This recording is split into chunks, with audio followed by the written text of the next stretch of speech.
City Attorney to make an announcement from closed session. Thank you, Mr. Mayor. No reportable action and direction was given to staff from closed session. Councilman Thompson, would you lead us in the Pledge of Allegiance? Sure, yeah. Please stand. Salute. Pledge.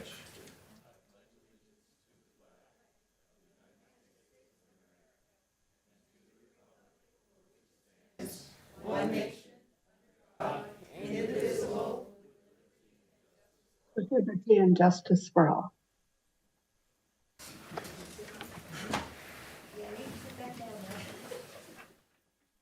Next item is adoption of the agenda. Hear any motions for that? Second. Motion seconded. Call the roll, please. If it's on. I don't, Here we go. No, I don't have a screen. Okay, we'll go ahead and switch to verbal roll call for Okay. tonight. Voice called in. Okay, Councilmember Johnstone? yes. Councilmember Thompson? Yes. Councilmember Weber? Yes. Vice Mayor Smith? Yes. Mayor Pittman? Yes. Motion passes unanimously. Thank you. Number one is presentations and proclamations. Apparently, we have a presentation from the United Way tonight. Yeah, the individual who was going to give the presentation has not shown up yet, so I don't know how you would like to proceed. We'll just move on, and when they arrive, we'll let them make their presentation. So next item, public communication, hearing of non-agenda items. Do we have any slips? Yes, we do, Mr. Mayor. First, we'll begin with Dusty Smith and follow that by, with the cameraman. Mr. Smith? Welcome. Thank you. I don't know how this works. I've only been to one of these and it was a school board meeting, so forgive me. You get 3 minutes, so. Right Perfect. ahead. Well, I'll start with a thank you for letting me have my 3 minutes of stars to shine. My name's Dusty Smith. Thank you all again for having me. I am the current president of Lake Oroville Little League. Our fields sit just 4 blocks southwest of here. And I suppose I'm here with a plea for help. I know it's a problem. We all know it's a problem. And I know it's hard to mitigate, but the homeless are quite the problem for us at the fields, let's say that. I know Parks and Rec takes care of the fields, and they do their best. However, Parks and Rec are not police. Parks and Rec cannot really police that area, per se. So I have a couple instances here, just a couple things to go over. So I wrote a little speech here, and I already went off. So in just the short time I've been a board member, which is 2 years, I've seen several occasions where the homeless have caused an unsafe condition for the youth of our community. Just this season alone, I'm going to start February 1st. Our board has come into contact with 5 fire pits around our snack bars and our baseball fields where the homeless have sheltered to keep warm in the weirdest possible places. That's a small problem. I have counted just since February 1st 11 instances of human feces having to be cleaned. 3 from in front of our entrance gates to our fields, 2 on bleachers, 4 in front of our snack bar door, which seems very unsanitary, and 2 within a dugout for our softball girls field, which is the hardest field to get into because it's the tallest fence. Feather River Parks and Rec has had to repaint 1 wall, 2 dugouts, numerous doors, and that's not including the rhino stuff that has been destroyed from graffiti in the last 3 weeks. On 2 separate occasions since February 1st, I've arrived at our building near USA Park, our batting cages, and witnessed a homeless woman with no pants on in the Pomona Field dugout, which is where our 6, 7, and 8-year-old kids play, boys and girls. One of those occasions, she was urinating on the bleachers. She's always hostile when you ask her to leave. Generally speaking, she lives in a tent somewhere near the bullpen on the juniors field, which is Mitchell Field, along 5th Avenue. April 23rd, we'll bounce back to last year. A homeless woman had followed an 11-year-old boy into our batting cages, doing the standard hollering and basically hounding him for money, asking him for stuff. He's 11. Scared him to death.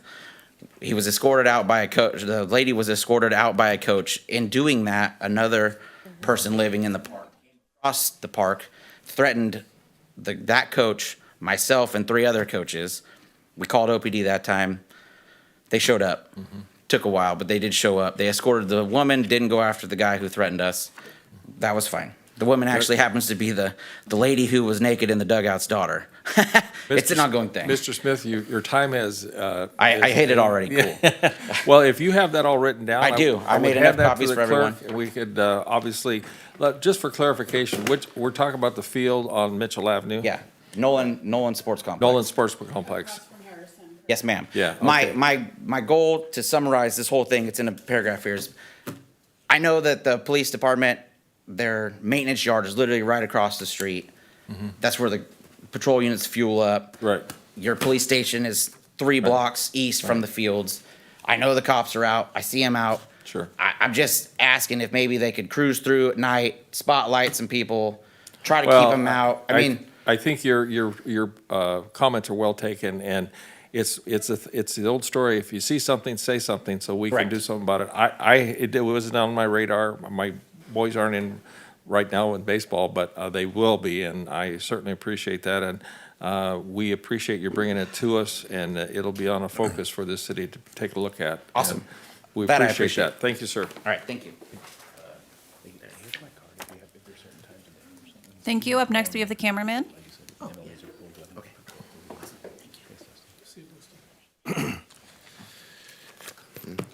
Good evening, Oroville City Council. Real briefly, hope everybody got out and voted today, Super Tuesday. I see some stickers too, twinsies there. Also, love the new carpet. Also, love that new carpet smell. I mean, who doesn't love new carpet smell? I mean, it's one of those, it's imprinted into your brain what that smell is. Still missing some public records requests. Hopefully I get some responses to those, or if there is any records to be found at all, because I know one of those requests is pretty much just based on entire rumor, so it'll just confirm or deny whether it's true if there is any records that can or cannot be released. Briefly now, I want to touch on the lawsuit settlement that happened just a few months ago, or a month ago. I know it's just right at the beginning of the month now, March. But for the woman who was dumped over at Neal Road Dump by one of the Oroville police officers, I was having a conversation just the other day with a person telling me, you hear all these horror stories and you don't think it's true until somewhat, it actually is. And, I told the same person, I didn't think that was entirely true because, the alleged officer that was accused of doing this, I dealt with him 3 times, and one of those times he transported me to the jail, and he didn't dump me off at the dump. And the other 2 times he responded to my calls for service. It was really helpful. So, I took that with a grain of, salt until, evidently events progressed. But what is interesting about this case, and I believe may have pushed the city's choice to settle, is the fact that this officer admitted to an investigator that was hired by the city to investigate the matter that, yes, he did dump the woman off at Neal Road Dump, whether that was in passing or actually a straight up confession or how it was, we don't know. I wasn't privileged to that interview, so I don't know how it went down exactly, other than he admitted to doing the alleged actions. Now, I have a case with former Sergeant Jonathan Sanzone. To this day, I think he will die to his grave, ladies and gentlemen, saying that he did nothing wrong in arresting me for, filming him in front of the Table Mountain, the 7-Eleven in front of Table Mountain, for those familiar with the case. Compared to this case where the officer that was being questioned by an investigator admitted, yeah, I did that, compared to Mr. Sanzone, where he still feels that he did nothing wrong. So I think that's a major factor in this case compared to mine. And for those who are interested, his preliminary hearing is still ongoing in Glenn County, and it's still under question exactly how he transferred to Glenn County after I filed a complaint against him here in Butte County with the Oroville Police Department. And it looks like I'm out of time. Thank you, sir. Any other slips? That's all I have, Mr. Mayor. All right. Next item, reports and discussions, council announcements and reports. Any councilman have any reports to add? Mr. Weber. Thank you, Mr. Mayor. I wanted to also acknowledge in the entire building, and I wanted to point out Ruth for her awesome efforts to get this done.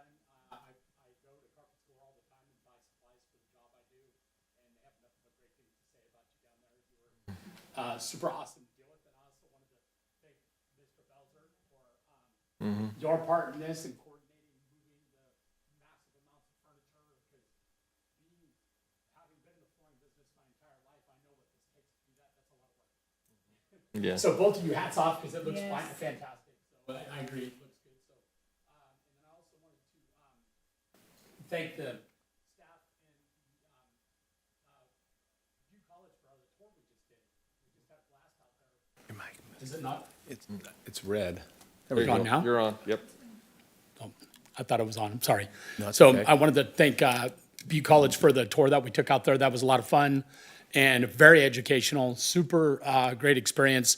And I'm looking forward to building more relationship with View College. We had a discussion afterwards where we had a meet and greet with the college president, Virginia Guleff, and where she was fielding questions, and we were talking about the possibility of getting a South County Oroville campus for some courses right here in Oroville, Butte College campus. So we're really hoping that we could get that developed, and that was a lot of fun. And then also today, as the cameraman pointed out, today is our opportunity to go and partake in our democracy. I did vote, so I hope you guys did too.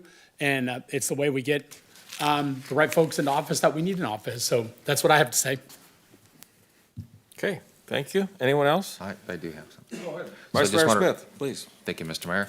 Just want to remind everyone that on the 16th of March, we do have our Arbor Day Festival. It's going to happen at the Convention Center. It's going to be going on all day, lots of happenings out there, so we just want to encourage everyone to get out to the Convention Center. Also, there will be March 16th. Arbor Day. So it's Arbor Day, Arbor yeah. Day Festival, yes. And so Oroville is a Tree City USA. We are recipients of that prestigious honorary award. I think this is our 45th year, if my memory serves me correct.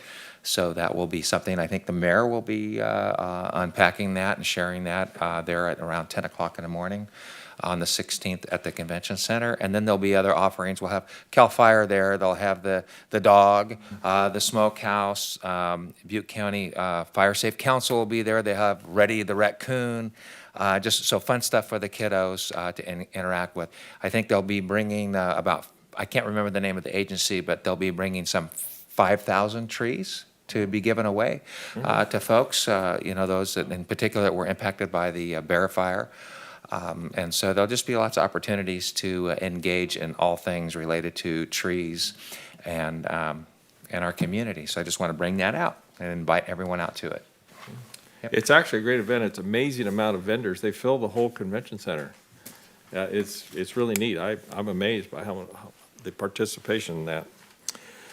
Thank you, Mr. Vice Mayor Smith. A couple items I have. One is the Oroville Citizens Committee for the Dam Safety met on Friday, and we had a great presentation. For some of you may not know, that's a committee set up by the state of California by law, actually. And we met and talked about dam safety, and I shared with Mr. Ring the presentation, and I asked him to share that with all the council members. It's probably the best time we've ever had an informational presentation on how they make decisions on what's going on with the dam and those activities. So it's electronic, it's a big file, so electronically he'll be sharing that with all of you. If any of you want to see it, it's on the DWR website to look at that committee meeting and those minutes. There's about 25 of us that sit on that commission to ask questions about the dam, the safety, and all those aspects of it. The other thing I just passed out is Butte County Association of Governments last meeting. I passed this out to notice that with the help of our staff, especially our public works staff that has been, when they came on the job, they got a short notice. You got 30 days to produce some projects. And I got to give it to our staff that actually did produce some projects. And now you'll notice in the minutes, there's about 3.5 million that could come to the city that we're in line for a grant opportunity. So kudos to our staff to do that. BCAG will be, brought up, and it's nice to see Oroville see some money coming our way. So And it only happened because you guys put something together as a proposal. So it's in here. I noticed that. You can see where the money would come from. And, you know, we don't get any money unless we get lined up and ask for it. So that's what you guys did, and that's where we're at. So I appreciate that. And any other staff reports? Yes, Mr. Mayor, I have a few things. First off, I had a meeting this morning with with Lonnie from Cal Water. Just started talking about the concept that the council directed us to do with bringing back the item to reconsider fluoridation in the water. So we're developing a marketing campaign, for no better term, to make sure all the water users get the information. And the goal here is to get something together and have a public hearing likely in April, or one of the April meetings if we can get the information out, or early May, just to have gather some more public input before the decision by the council is made. So those wheels are. I will add too that in the past, when we considered this, I always thought it had to be a vote of the people, but I'm in error. Not it only is a council action that Correct. that occurred. So that's a good thing. Yeah, it was a I- resolution the council passed back in 1954. Yeah. That requested the CPUC to require Cal Water to do that. So I've been trying to gather a lot of information from Division of Drinking Water, Dental Association, so your council has as much information as you need, and obviously then get some public input, and then we can proceed. Thank you. Yeah. And then we have, I want to give kudos to Ruth and Ron too. I was going to piggyback on what Councilmember Weber said, because not only does this room look beautiful, but the entire City Hall. office space is Yeah. completely, from the painting the walls to doing new carpet over the past, I don't know how many months when you guys started, but it really, very, I mean, you think about all the stuff that had to be moved, it was very well orchestrated, very little disruptions to services, and the place is just a different place, so it I'm just looks- looking at every one of those seats had to be moved and unbolted from the floor.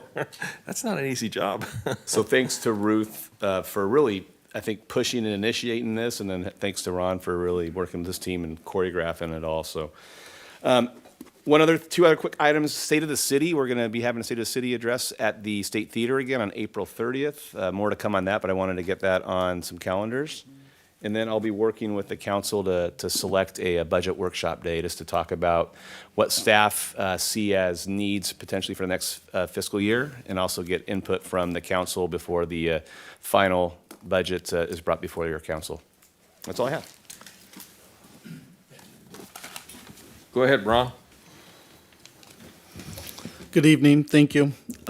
Just going to give you some stats for February from our Code Enforcement Division. Right now, we have 160 active cases. We closed 79 cases in February and opened 81. 23 of those cases were abandoned vehicles, 8 building code violations, which were, again, contractors doing construction without permits. 41 cases involving graffiti, and I just want to talk about our graffiti issue.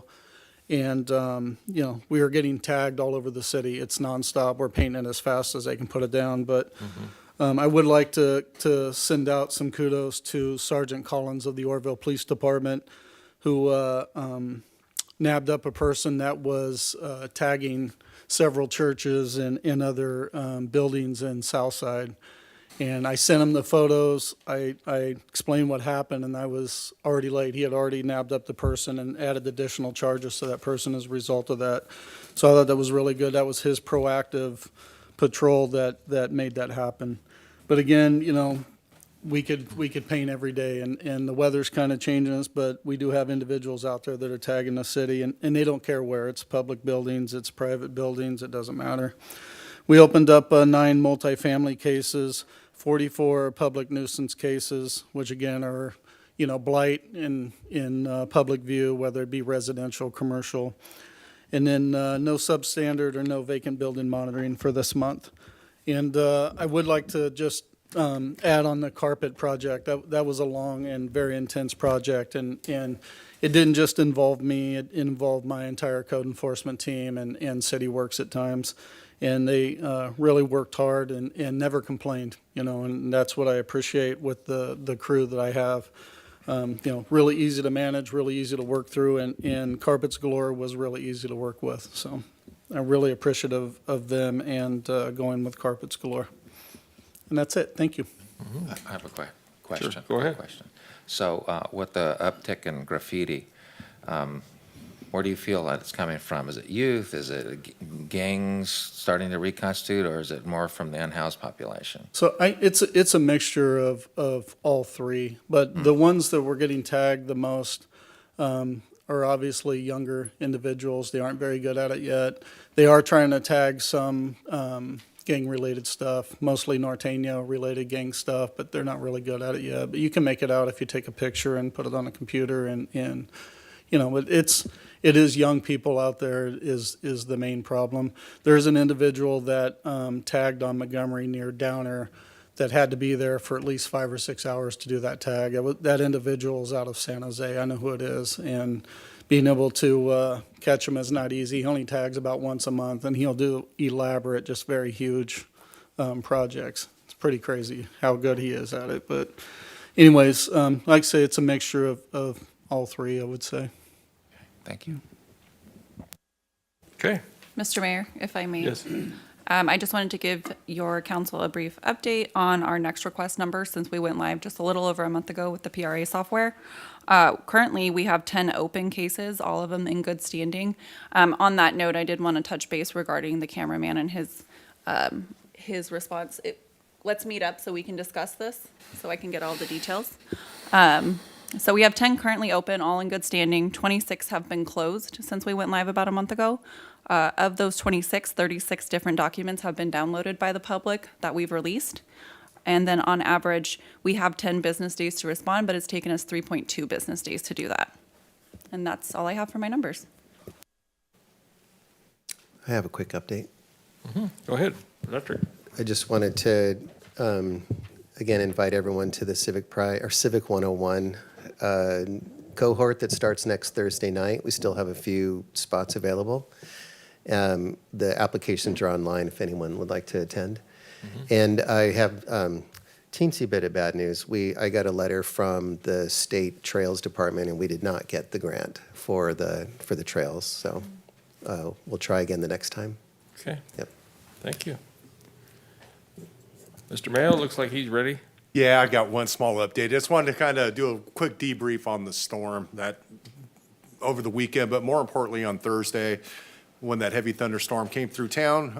The rainfall lasted less than an hour roughly, and we got over almost a dozen calls for service for flooding, primarily downtown. We had 5 crews of 10 folks out taking care of everything. We tried to minimize everything as possible. And I think they did a great job with reacting so quickly.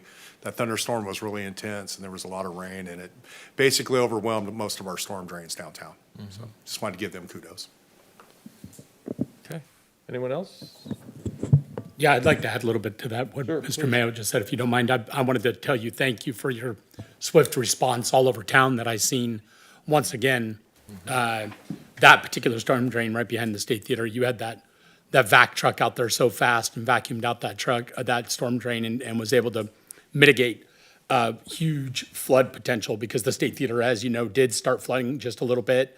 Pat Pyatt, you got to get some kudos too, because he was in there with Wes setting up for the planning commission meeting, and I went in there to extract the water, and Pat was down in the orchestra pit with me, you know, working, getting it done. So I was like, man, this is awesome, you know. But anyway, your quick response, Mr. Mayo, was much appreciated by not only me, but also all of those business owners along there, because that water was like really, really close to going in all those doors. Thank you. So you did a great job. Thank you very much for Appreciate that. it. I'm very proud of the team and of Pat for helping out in his efforts in the orchard, in the pit.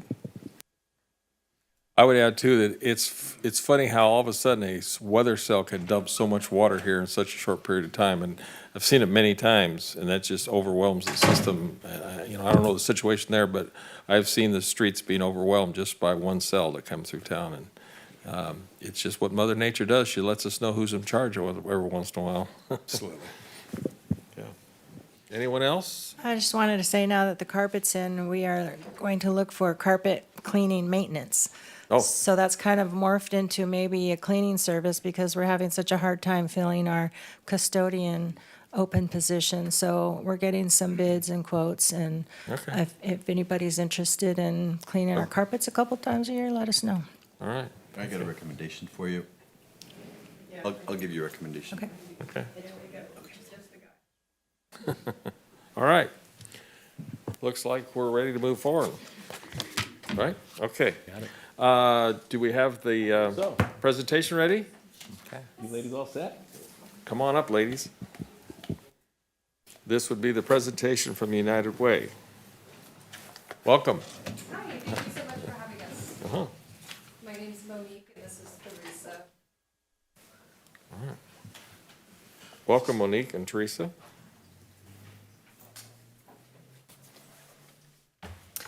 Okay, so I'm here speaking on United Way of Northern California and what it is we do in the community. But first of all, I wanted to start with a story of a man named George. George was a frontline worker working on the Dixie Fire when he got an emergency notification of the Fawn Fire that had broken out in Shasta County. And he quickly realized that this fire was at his back door. He got permission to leave and get a hold of his family where he could find service. And he asked his son if there was anything left. And his son had gone silent on the other end of the phone.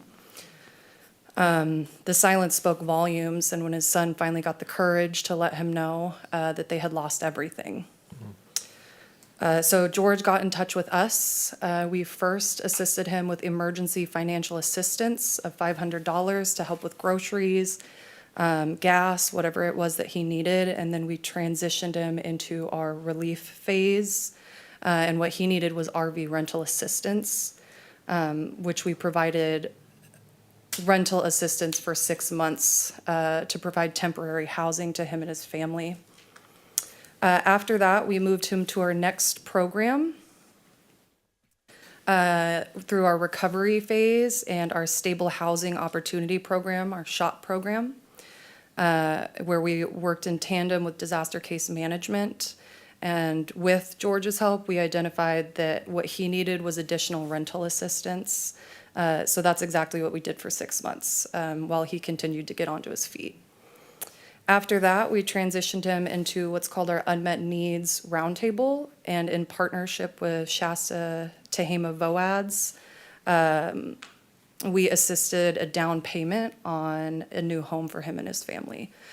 So while transitioning through all of our programs, he went from homeless to now having a new home for his family, back to his pre-disaster normal. And then we can go to the next slide, sorry.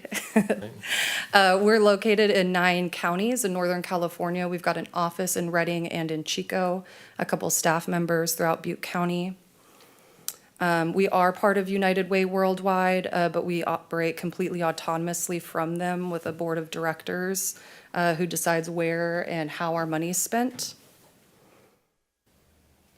And our mission is to fight for the health, education, and financial stability of everybody in our community, and be there for them during times of disaster. So, thank you so much. Yeah, you just press that one. Thank you. Have it aimed that way. Okay. So really, we want to provide the building blocks to a good quality of life, which is what we identified as health, education, financial stability, and the ability to recover from a disaster because it is so prevalent in our areas. Sorry.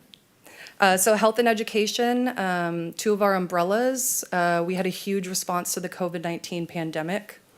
We assisted with funding on personal protective equipment for frontline workers, on COVID tests, and with Butte County's assistance, opened a program called the Butte United Shelter Program, which provided short-term shelter for people who needed temporary housing who tested positive. It was a way to get away from their family members so they weren't contaminating them as well. We also assisted the homeless community to also give them the respite relief that they needed. And we also gave them housing navigation services, aiding them in achieving their future housing goals. All recipients were referred to us by the Butte County Public Health. Additionally, we partnered with Butte County on something called Project Room Key, also providing hotel rooms for the vulnerable members of the community to safely shelter in place. This was done by receiving recipients from the Butte County and coordinated entry list. And we also collaborated with Oroville Rescue Mission and the Hope Center, True North, and local hotels in the area. So through these efforts, we put nearly $900,000 back into the Butte County community. We also provide LISTOs, which is pre-disaster preparedness, that Theresa is going to get to talk about a little bit more later. Breaking barriers against stigma is an effort to promote evidence-based treatment and recovery programs for people suffering with opioid and stimulant use disorder. And we're really excited to roll this out in the coming months in Butte County. And it's aimed at increasing treatment and referral for people suffering from those disorders. Next, we have our financial stability umbrella. VITA, the Volunteer Income Tax Assistance Program, is our largest financial stability program, where we provide free tax filing and preparation for low-income community members. Last year, we filed over 623 returns for community members, and community members received over $1 million back into their pockets.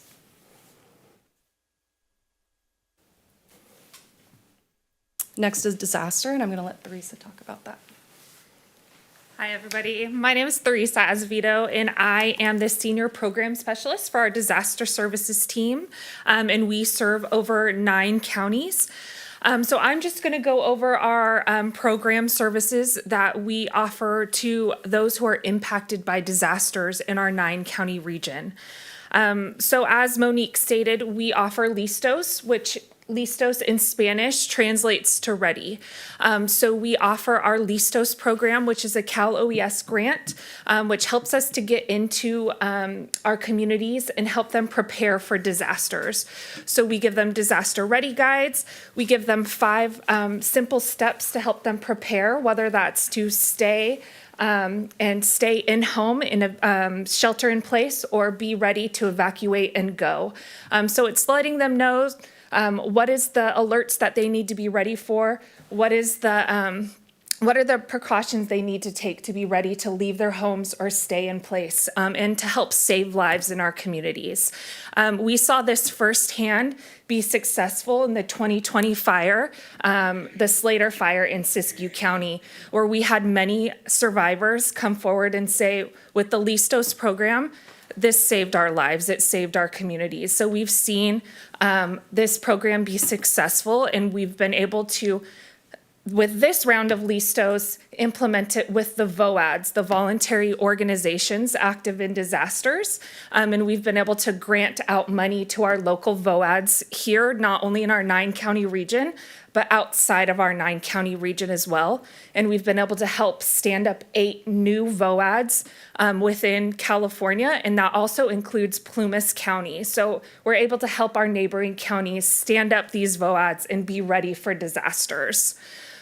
And with that, in pre-disasters, we're also active in our local VOADs. So we're active in Shasta, Tehama, Butte Glen VOAD. We've been helping Trinity and Siskiyou Modoc VOAD get up off their feet. And then, like I said, we're coming along Plumas VOAD and helping them stand up as well. In our response phase, we offer our immediate emergency financial assistance, and we do this in 2 phases. We do our evacuee, which is a $100 gift card. So we offer that to evacuees to help them supplement groceries, hotel costs, whatever it is that they need while they're evacuated from their homes. And then we also offer a $500 Visa gift card to those who lost their homes, because we realize that giving them things like mattresses, things that they can't keep in their homes after they've lost their homes doesn't help. So giving them gift cards that they can buy for their immediate needs is more useful. Then we also, in our relief phase, we offer our RV assistance program, because we've seen that after survivors lose their homes, many of them end up in RVs or trailers. And that is not a permanent solution. That's a temporary solution for many of these survivors. So offering the RV assistance program with this rental assistance helps them save money so they can transition into a more permanent solution. So that's a $300 payment for up to 6 months, so they can keep more of that money in their pocket so they can transition back to their pre-disaster normal.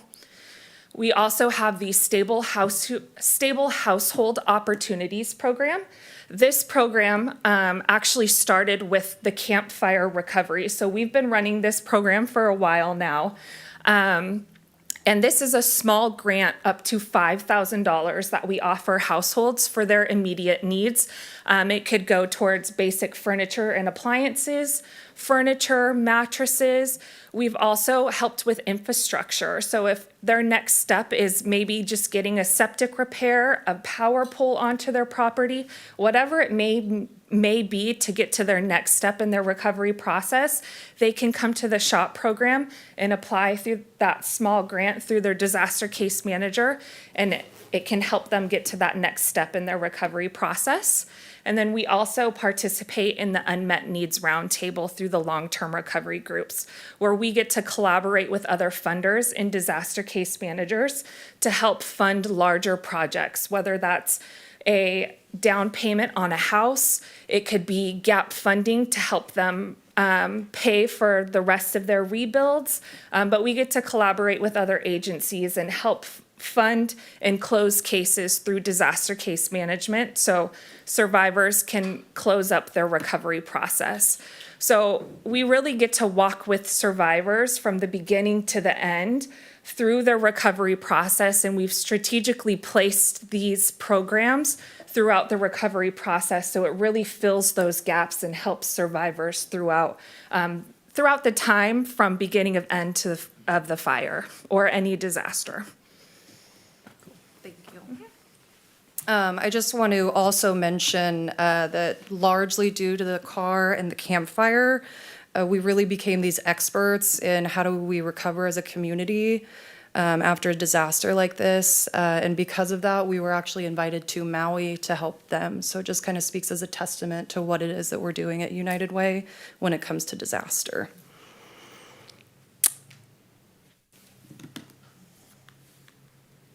Next is homelessness.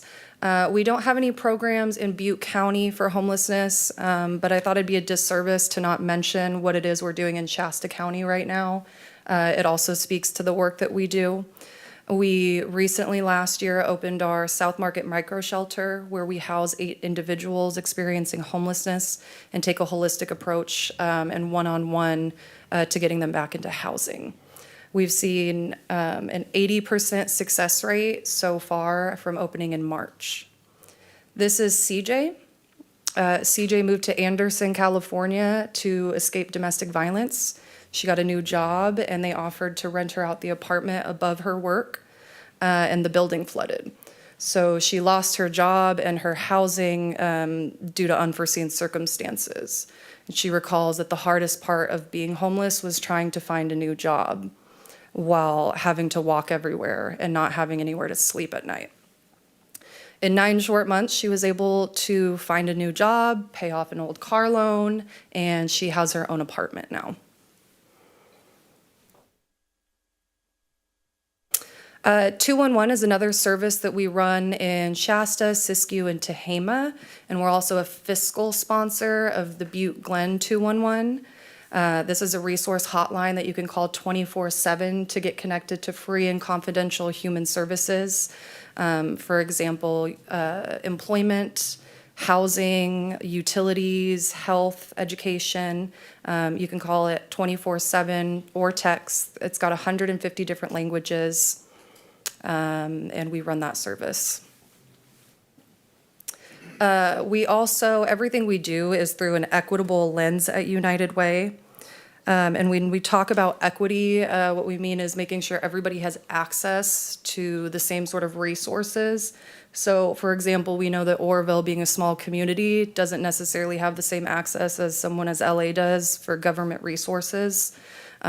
So we want to make sure that we provide those resources to people in an equitable way. We do this through a Toast to Equity. It's our annual fundraiser, and it's a night to honor people in the community who are making a positive impact. And we also do it through the North State Equity Fund. This is the fund that supports efforts that promote racial justice, social equity in the North State, as well as grassroots organizations who may not get the funding that other people do. In 2023, we granted $90,000 to 21 organizations, 6 of which were in Oroville, and they're listed on the screen. I know we've mentioned we do a lot of things through partnerships. So basically everything we do is in a partnership. So on the screen is a list of Oroville partners that we collaborate with. Because again, there's nothing we really do on our own at United Way. It's all with somebody else.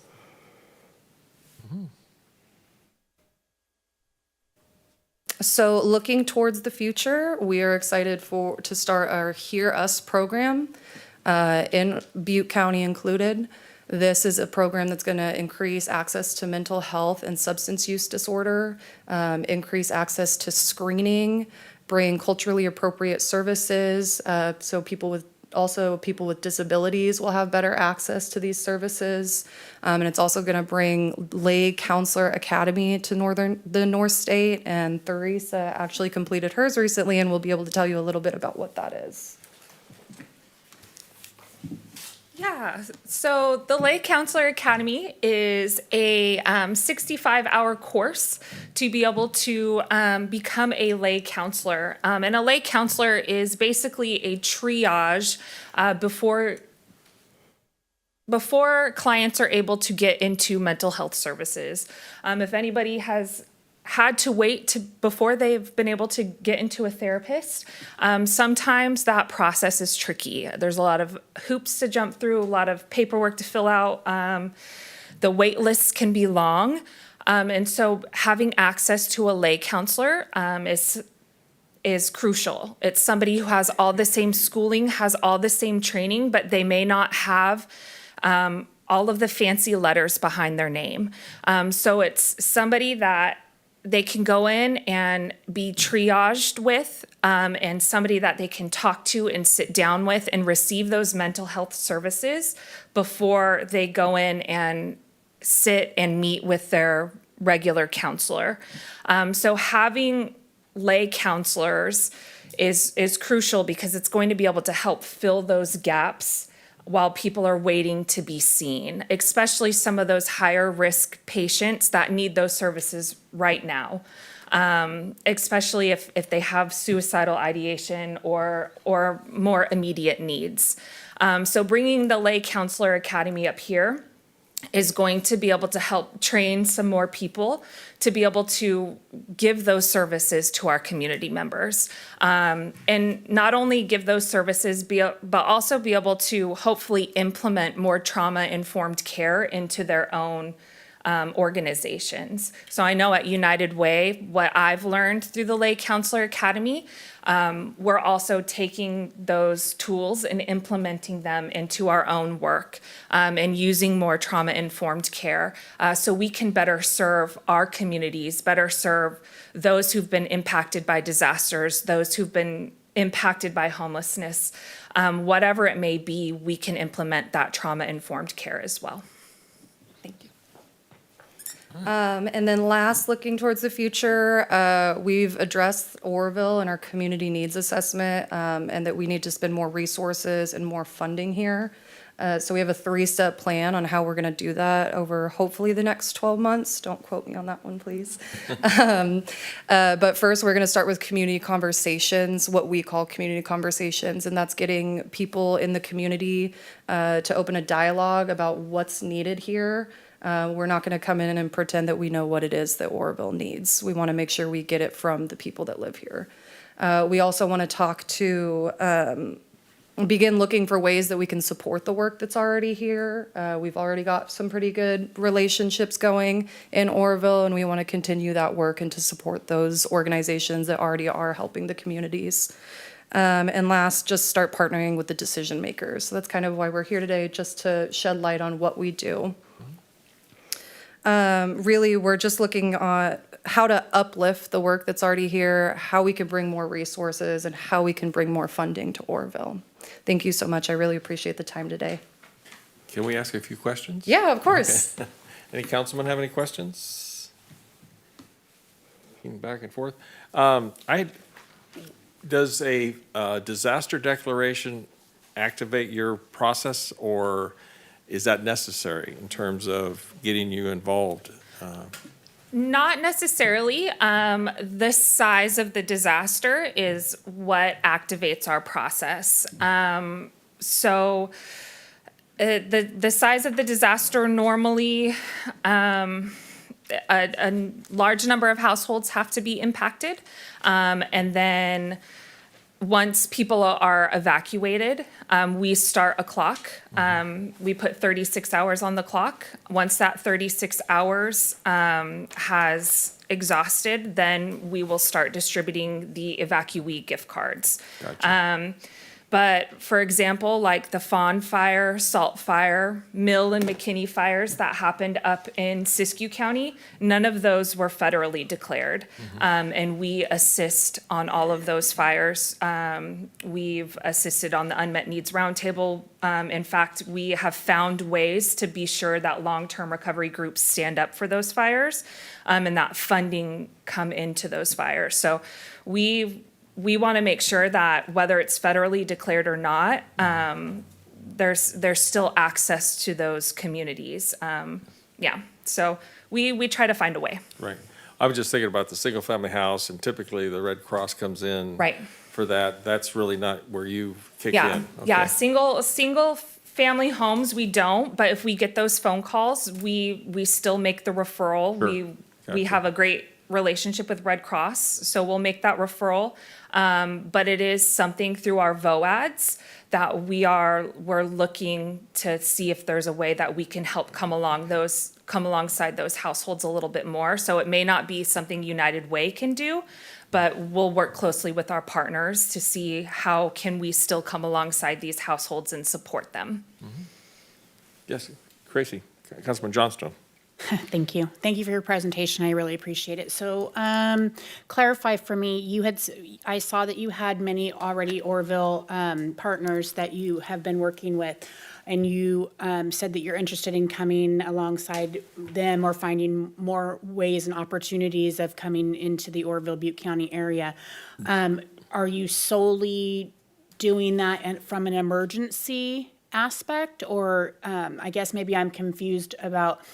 It sounds like you do a lot of emergency situations, emergency declarations, but you were just saying that you've partnered with some of our partnerships already, right? So explain to me what the difference is between what you are doing non-emergency wise versus emergency wise.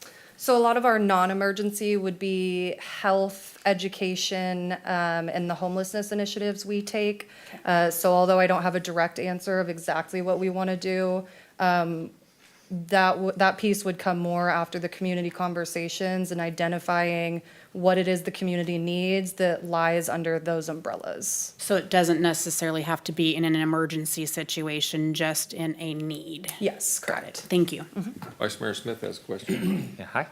So the lay counseling program, bringing it up here leads me to believe that it's happening in Southern California.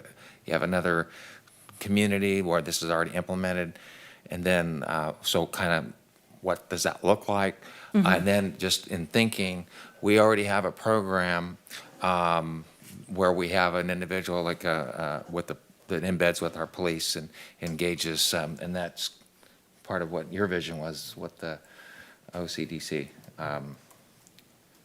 Navigator you're talking Yeah, about? thank you. That's what I was looking for. Yep, Yeah, the navigating program. So I could see where additional training or coming alongside that program could be, I think, to enhance and to get more public involvement. But, then again, there's a lot of, moving pieces. What organization would you work with?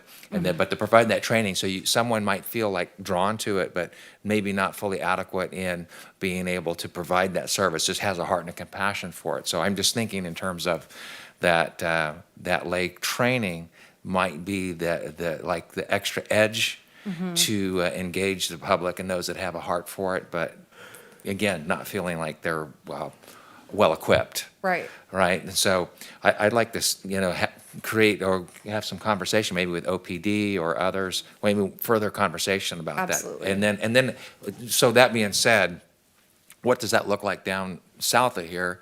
And what kind of success, or maybe you can just unpack that a little bit more, the lay council training, 65 hours, that component. Because that's kind of what you're talking about, like the next step. That's Right. what I'm kind of hearing, like, this is how we Yes. want to engage in the next 12 months, bringing this program. And we already have something kind of is already going, but it could really use some, extra help with that and getting it more robust. Yeah, absolutely. So she knows a little bit more about the lay council. I'll let you Yeah, go. yeah. So I personally went through it, and there were a lot of other people that were in the mental health profession. I personally am not a counselor. I don't have any mental health background.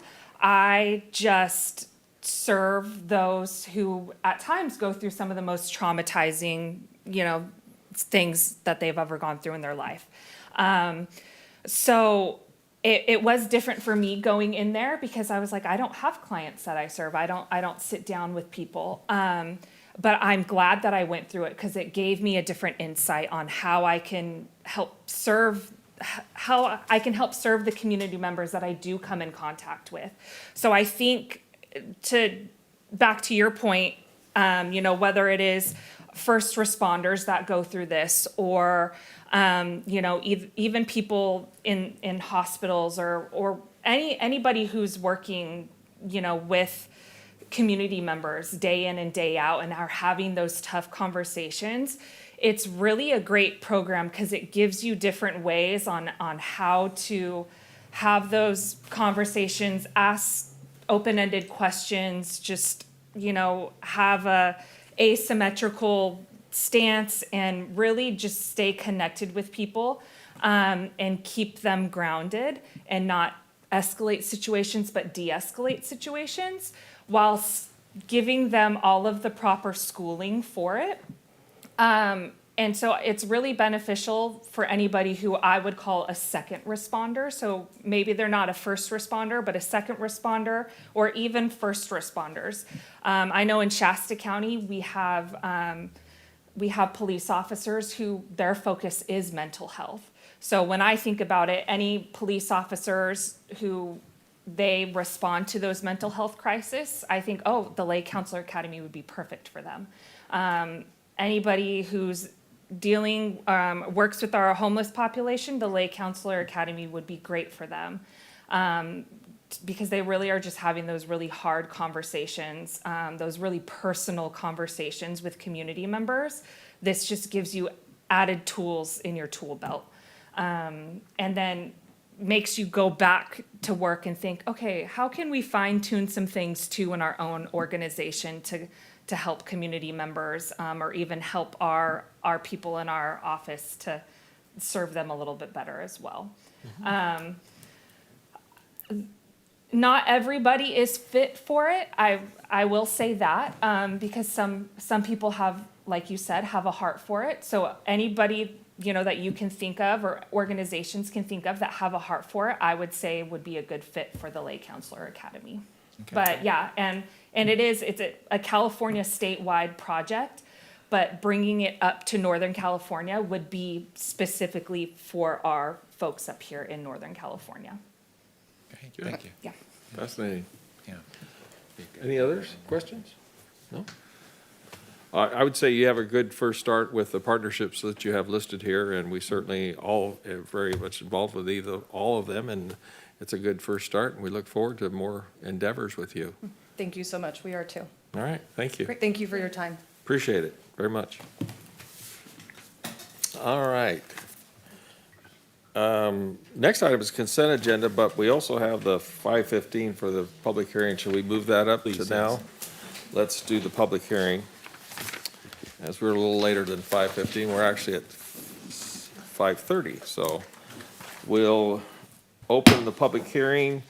Item number 7, the first reading of the amendment, the Oroville Municipal Code, Section 17.16.010, accessory dwelling units. Oh, there he is over there. Mr. Mayor, members of the council, Wes Irvin, city planner, and also on the screen is Lark Clark McNeil. McNeil from Interwest Consulting. Beginning in about 2015, the state legislature's been enacting bills to encourage the development of new housing, as we all know. One of the areas that they have seriously, and I'll call it tinkered with, is the accessory dwelling unit category, often termed granny flat or mother-in-law quarters. The latest spate of bills that the state legislature has enacted became law in January of this year.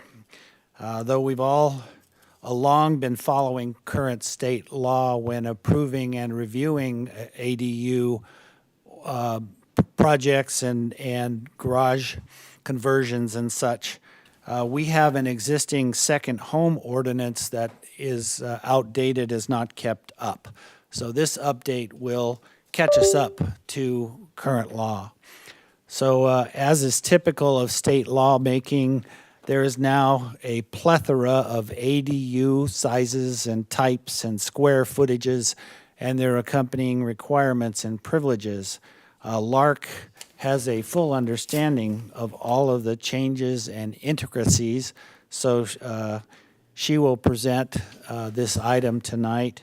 And as you remember, she also presented the food truck ordinance at the last meeting.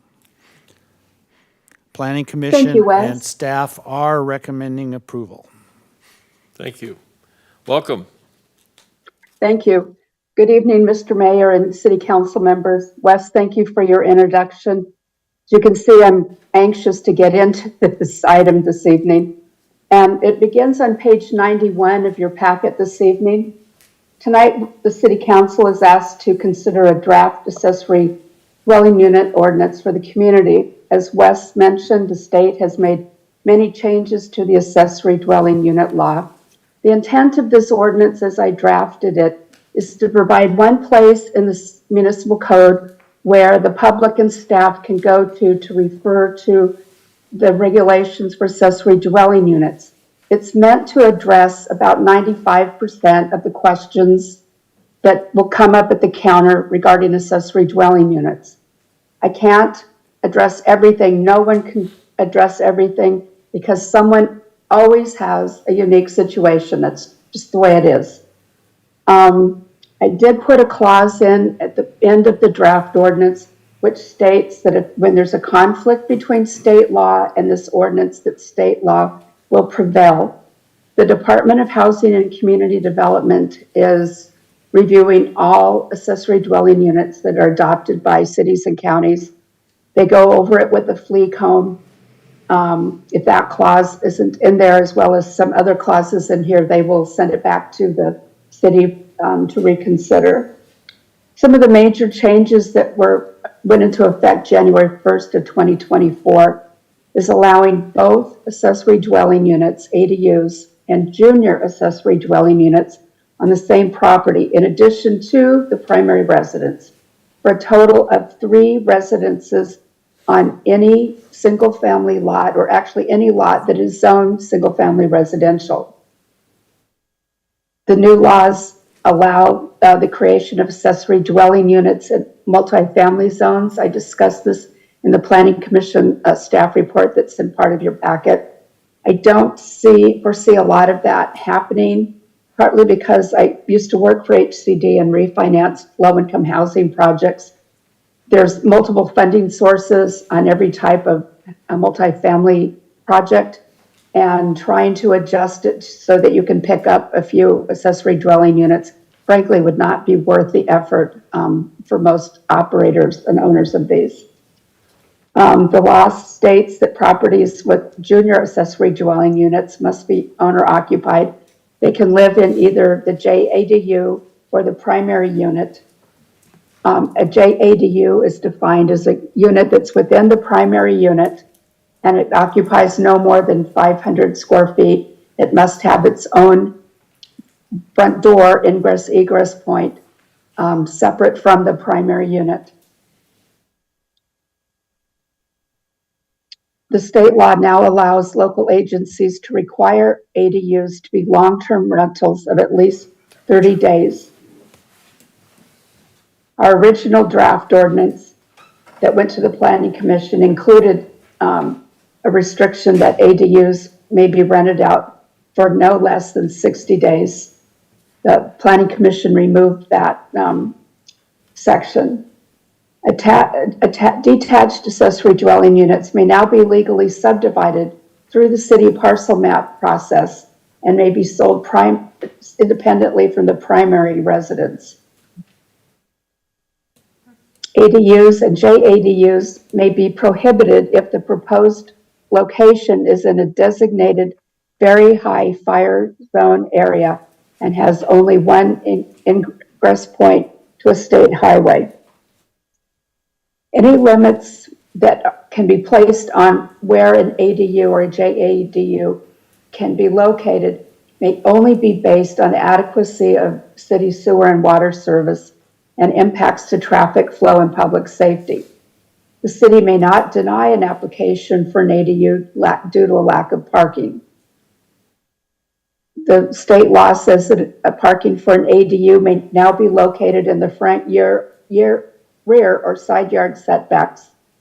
No design standards may be applied to ADUs other than height limits, which are specified in the draft ordinance, unless an ADU or JADU is located on the same property as the structure located on the California Registry of Landmarks. Most cities and counties are finding that ADUs and JADUs are being constructed equal to or less than 750 square feet because larger units are subject to impact fees. ADUs which are less than or equal to 750 square feet in size are exempt from impact fees. They may be subject to separate sewer and water connected fees if they are requested by the property owner or required by the service provider. If an ADU is 750 square feet or larger, the impact fees will be charged proportionately in relation to the square footage of the ADU to the square footage of the primary dwelling unit on the site. School districts are allowed by right to levy impact fees on ADUs which are equal to or greater than 500 square feet. The Oroville Unified School District and the Oroville City Elementary School District currently charge a combined total of $4.79 square feet for new residential construction. This fee would be applicable to all ADUs larger than 500 square feet.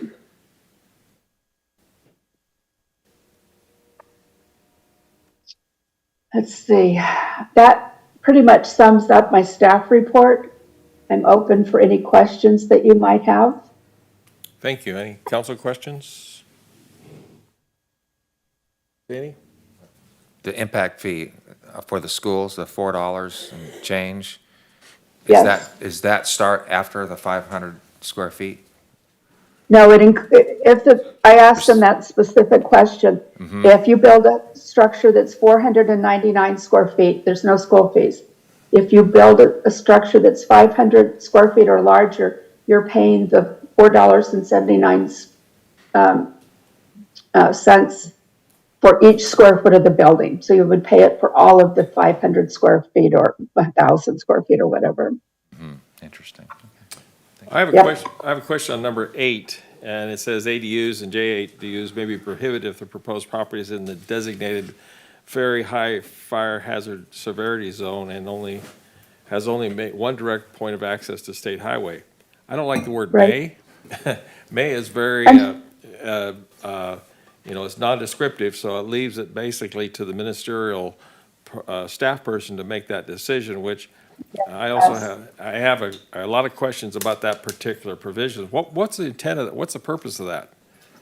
Well, the intent was if you have property that's located in a very high fire area and there's only one road that goes in and out of that area to a state highway, basically if you're on a very long cul-de-sac, then the building official could deny that application.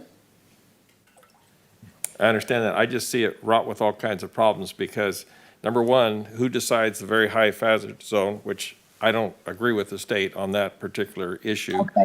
And then secondly, why are we just talking about a state highway? We've got a lot of city streets, so it's very confusing. I see that as a real problem for staff to actually administer it myself in that particular issue.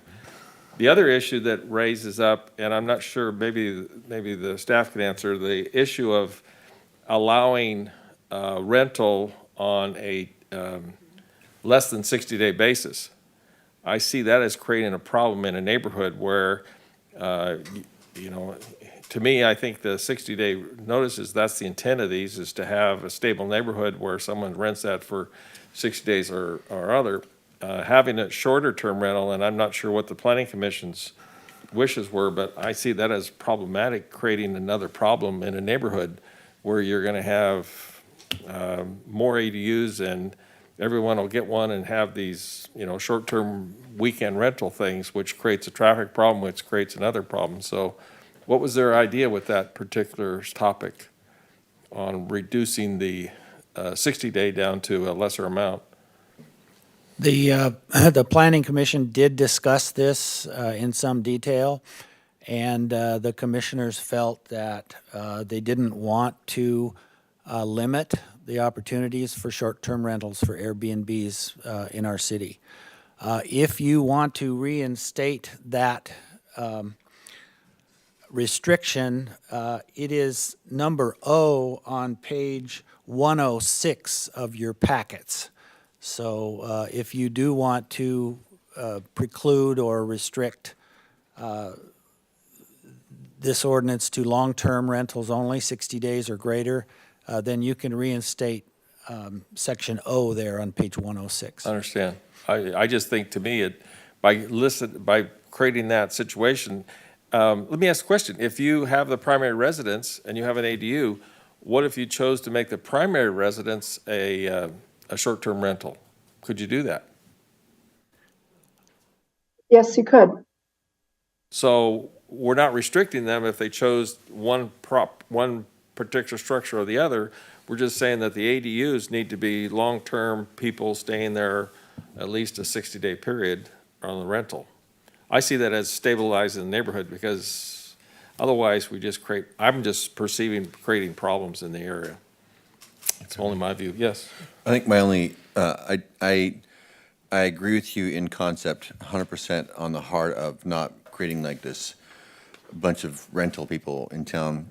The only challenge I think with our community is that we have, I personally know people who work at hospitals. I think one of the big challenges right now is traveling nurses who come in town and they're not going to be here for a long. I know that's, and they're great, you know, rental people, and the need is definitely there. So that's the only thing of where I would not wanting to restrict it for that case of, you know, especially with the hospital getting ready to.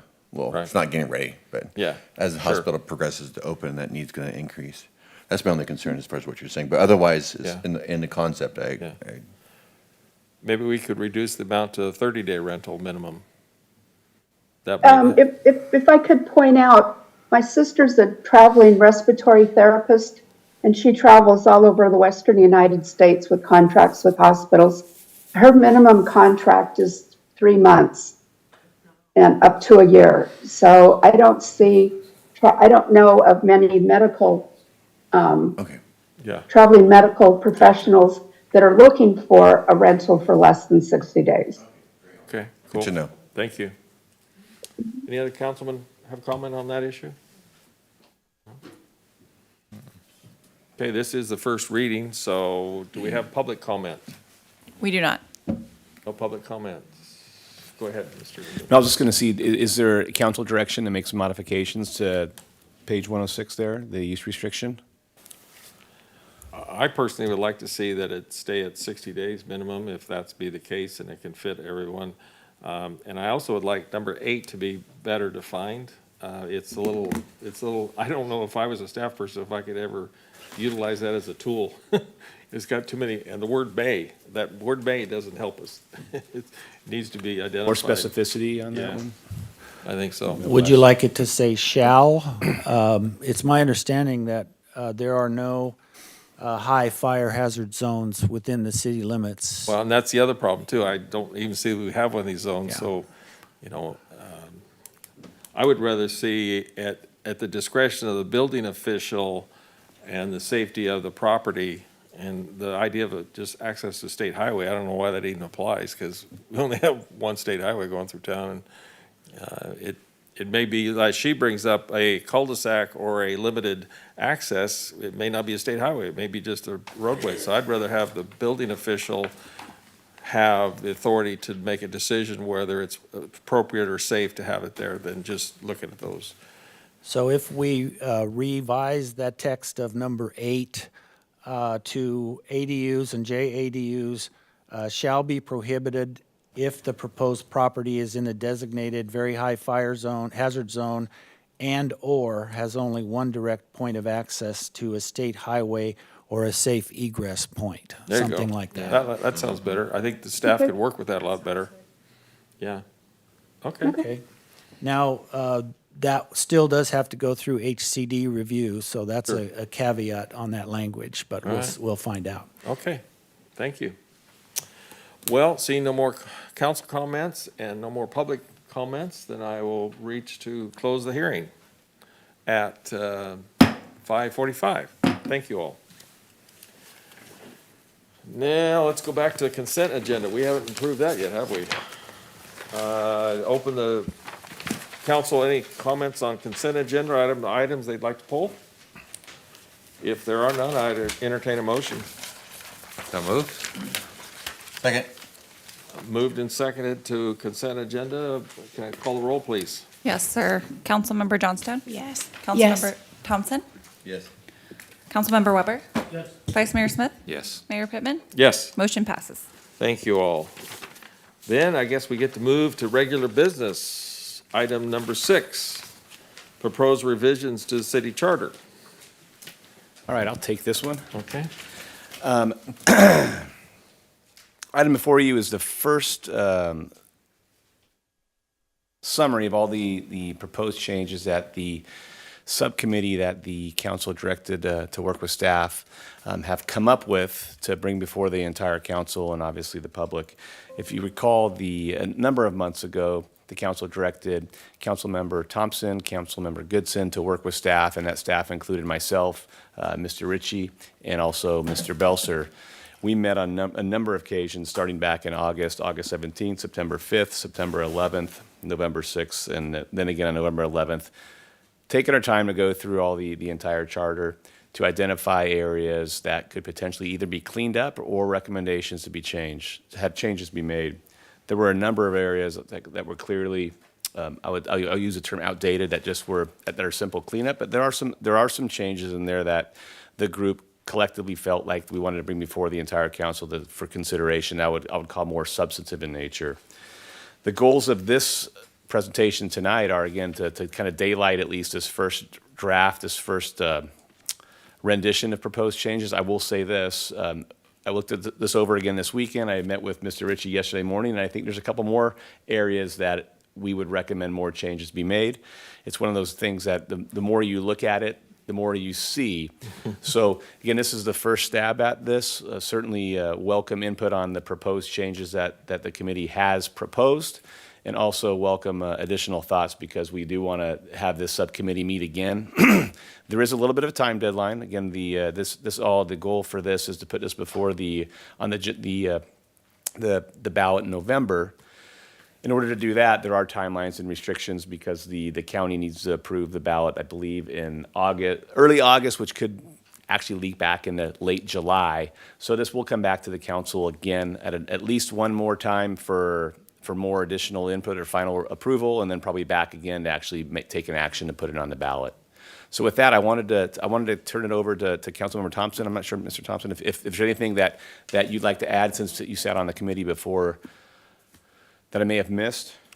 No, just, yeah, there was a lot of just outdated stuff. There was a few, I appreciate in the staff document here that it shows 2 categories. So there's cleanup items and then more substantial items. And so obviously this is a document for the city and all the council, so, we spent a lot of time going over it, but any recommendations or thoughts are very welcome. I have one, just real Go quick. ahead, Vice Mayor Smith. Thank you, Mr. Mayor. Yeah, Article 10, page 74. There's a lot of change coming to that Park Commission. And I was looking at the term of service, 5 year. It's the only 5 year I see. And as you know, we often struggle with getting folks to serve on these committees. So maybe if we lower that 4 years or even 2 year term, in other words, just reducing that term, because it's just out of sort with all the rest of them. It's a consistency thing. Make it uniform. Yeah. So, and it might be easier to fill those slots. Absolutely. So, Anyone else? Questions, comments? Again, this is all for us to look at, and I will tell you, you will be challenged to read our city charter. I remember a city manager from the city of Chico, Fred Davis, came over and he said, "There's really nothing difference between the city charter and corporation papers." And I said, "Well, Fred, I'll let you read our city charter and I'll come back to you in 2 weeks." And when I went back to him in 2 weeks, he sat there and he had 30 years with the city of Chico. And he said, "Your charter is a most peculiar document." and every time I read it, I think I see something different. I think that the one item that I'll just mention it under revised language, Article 3, Section 2, the right of subpoena. The committee's suggestion is change it from the mayor or vice mayor to city attorney at the direction of the council. I've seen this actually work in the past, and I've seen it been here when the subpoena was issued. And just to let the council know, what happens is when that particular issue is subpoenaed, then they actually have to testify before open council under that subpoena. And I think that it's more of an administrative thing for the mayor and the vice mayor to have. If we have the council give direction on it, then it kind of becomes a political discussion.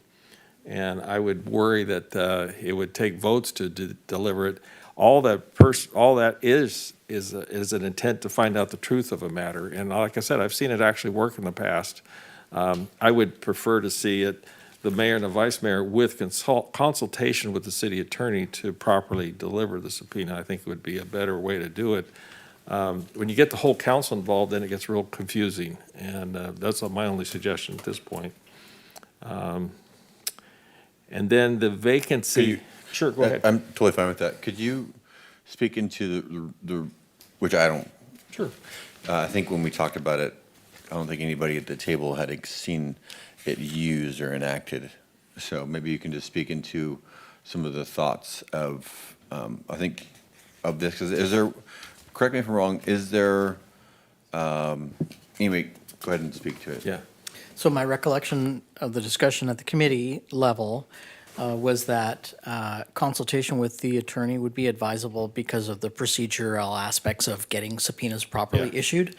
That said, attorneys don't work just of their own volition. So we work at the direction of other individuals, principally the council. If council chooses to have in the charter and the citizens adopt that, it be the mayor and vice mayor in consultation or through, the city attorney through direction from the mayor and vice mayor. I think that's just as acceptable as, the way that it's amended. But it was intended to address the technical aspects of doing that function. And just to give you the example there was another contract agency to the finance department that had not told the truth about some issues. And we actually had them come and they denied until they had a subpoena and came here. They didn't realize that all of a sudden the truth came out and the finance department was admonished to actually what happened. And this was about 20 years ago. And I think that's the intent of it, is when something's wrong being treated to the city, then we find out and clarify that without having to go to court. Otherwise, we would have had to go to court and go through the process, and it was a simple matter of, that agency, that bond agency, not telling the truth to the city. So it worked then, and I'm just saying it worked.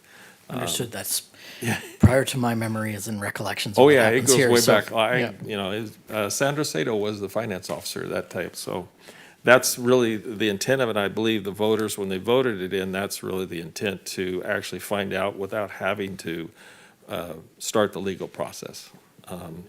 The other item is the the language on a vacancy for appointed elected positions isn't filled within 60 days, a special council meeting be held when an appointment shall be made or interim. I'm just going to say my thinking on this is the mayor should only be the tiebreaker in a vote. We had a situation where the mayor made an appointment of a staff position. I don't believe that was right. That's only my personal opinion. If I, as mayor, I would only appoint as a tiebreaker to replacing a city council member, an elected official. If it's a staff person and we can't agree on that person, then we just re-recruit. We go back out and recruit for that if we can't agree on that as a tie. But if we have a vacancy on the council, which is 7, then we only have 6 to make that decision. And by majority, you make that decision. But if it's a 3-3, that's where the mayor should get involved and just break a tiebreaker. That, to me, is really what should happen. And I know we had a situation where the mayor appointed a staff position. I have no intention of ever doing that. I just don't think that's appropriate. Staff positions have a reason for recruitment and so on and so forth. Now, in lieu of a state of emergency for a temporary basis, fine and dandy. I think that's where this charter speaks very well, but that's only temporary based upon the disaster, not based upon any long-term appointments. So that's just my take on it. I think 60 days, I know, is kind of like a cooling off period. It could even be 30 days because, we're trying to fill a elected official vacancy on the board. And that, to me, is more important than anything. And whether it's 60 days or 30 days, I don't know what's going to change in 60 days. Yeah, I think the committee's concern on this one was if you had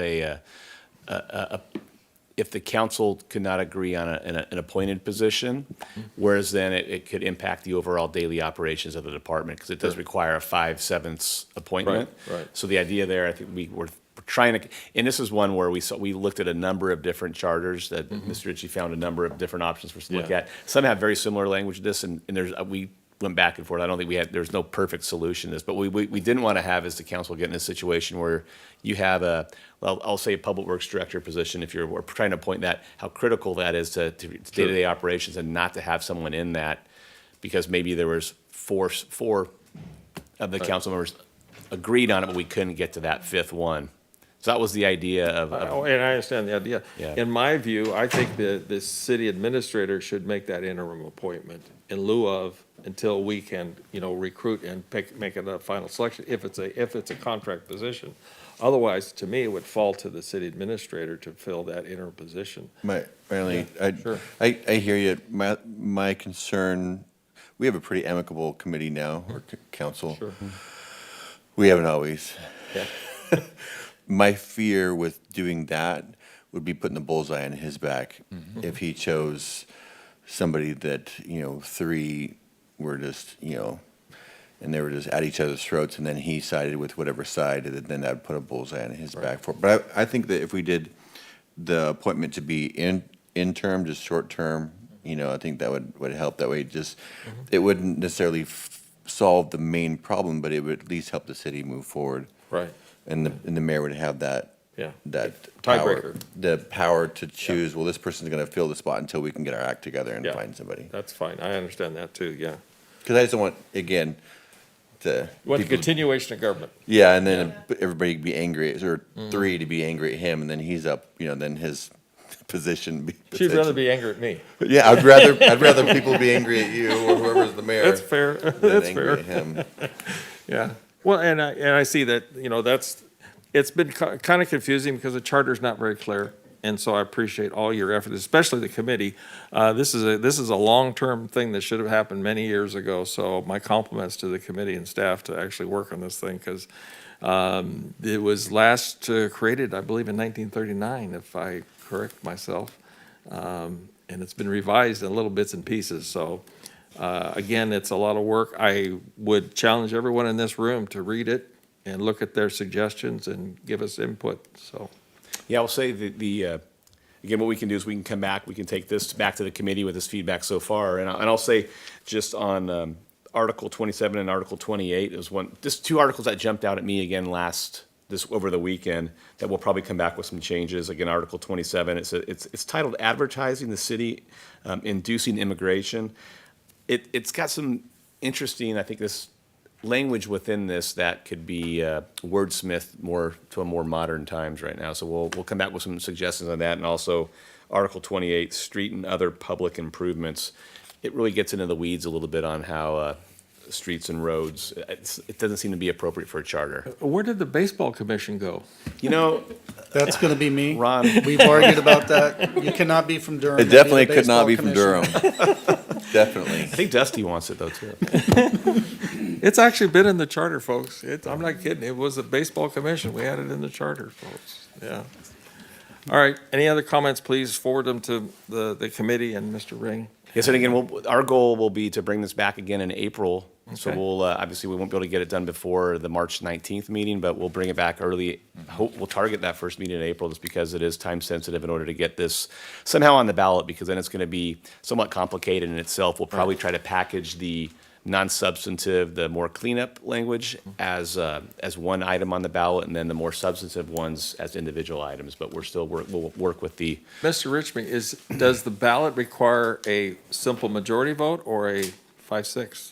We're consulting with the county on exactly what the requirements Okay, for are the charter. that. But getting on the ballot is just a majority direction from this council. Yeah. In terms of what percentage is needed for adoption, I mean, Right. we're going to defer to the county on that point. And all districts will be capable of voting on it. Everybody who is a citizen in the city of Oroville will be able to vote on it, yes. Interesting things have all evolved into this, so. Mr. Mayor, I just Yes, wanted sir. to comment, I agree. Please. I think that's a good catch on your part on separating, or having some separate language in there, committee appointments versus elected, and then Yeah. tie breaking. I think that a little more work, I would Yeah. totally agree with that. Yeah. Just- Thank you, sir. It's been a very exciting, fun process, actually. And I have a much greater understanding of what's currently there. Yeah. Thank you all. Yep. All right, well, we'll move forward, direction given to that item. Public hearing was completed. Public communication again. We open this up for any non-agenda items that missed the first time. Do we have any slips? I have no submitted speaker card, sir. All right. Next item is future agenda items and correspondence. I want to add too that since our last meeting, we actually had a tour of the powerhouse with the city staff. And it was very valuable, I think. Many folks have not been into the powerhouse, the Hyatt Powerhouse at the Oroville Dam. You can't take pictures of it. You have to be there to understand how big it is and how key it is to the state water contract to us. I want to thank the DWR folks for doing it. It's not a public tour system. You have to be, identified, and they do a background check on you, get you in there. It's a very secure facility, but we were provided a great tour. Unless other council members want to comment about it. I like the color coordination that they had in there. No, yeah, it was very interesting, and I really feel honored to be able to be a part of it. It was very surprising that you can't take pictures or advertise it, obviously for safety protocols on that, but you don't grasp the concept of the dam until you've been, 600 feet down below it, and you see these massive cranes that move, and just all the different pipes are color coordinated for different things, and you don't even really think about that until you're there. It's very intricate, and I was honored to be a part of it. I'd also state that the staff during the spillway incident, which it blocked the flow of water from the powerhouse, actually backflowed water into the powerhouse. And the staff up there made a Herculean effort and actually sandbagged parts of the powerhouse to cause the powerhouse not to be flooded back. And to see all that gallery to be bad, I mean, the guys were working around the clock to try to save the powerhouse, and nobody really knew about it. So I got to throw it out there to the staff. They did a hell of a job up there, so appreciate that. Anyone else got a comment? We're good to go? Oh, my goodness. Are we soon to adjourn the meeting? Or less correspondence? Anything? No? The record? I don't know if it's a record, but it looks good to me. Thank you all. I would now look to make this meeting adjourned to the next regular meeting of Oroville City Council will be held on March 19th at 2020.